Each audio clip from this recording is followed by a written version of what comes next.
عارف کی مثال اڑنے والے کی ہے اور زاہد کی مثال پیدل چلنے والے کی ہے۔ کہا جاتا ہے کہ عارف کی آنکھ روتی ہے اور دل ہنستا ہے۔ اگر عرش اور عرش کے دائرے میں جو کچھ ہے 10 کروڑ بار عارف کے دل کے گوشے میں رکھ دیا جائے تو اس کو احساس تک بھی نہ ہو۔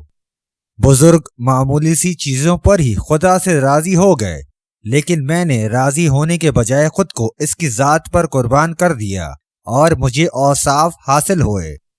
ایک رات صبح تک اپنے قلب کی جستجو کرتا رہا لیکن نہیں ملا، اور صبح کو یہ ندا غیبی آئی کہ تجھے دل سے کیا غرض، تو ہمارے سوا کسی کو تلاش نہ کر۔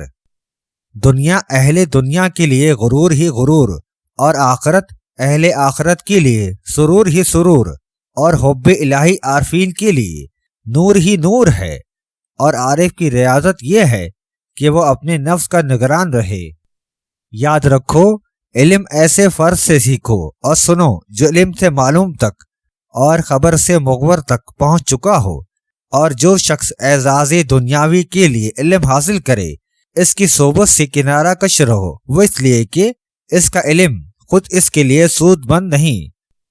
خدا نے جن کے قلوب کو بار محبت اٹھانے کے لیے قابل تصور نہیں کیا، ان کو عبادت کی طرف لگا دیا، کیونکہ معرفت الہی کا بوجھ سوائے عارف کے اور کوئی برداشت نہیں کر سکتا۔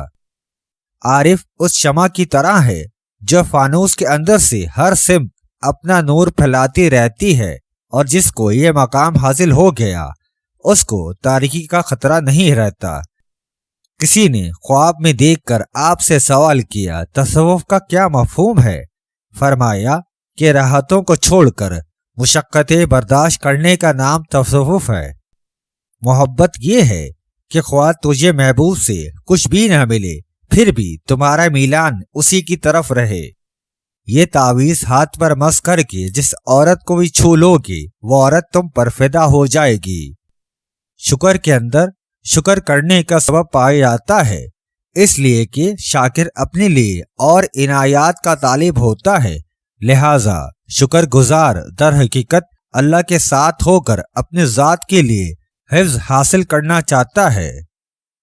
حال دل پر نزول کرتا ہے مگر ہمیشہ اس میں نہیں رہتا، اور یوں یہ بھی کہا گیا کہ حال ذکر خفی کو کہتے ہیں۔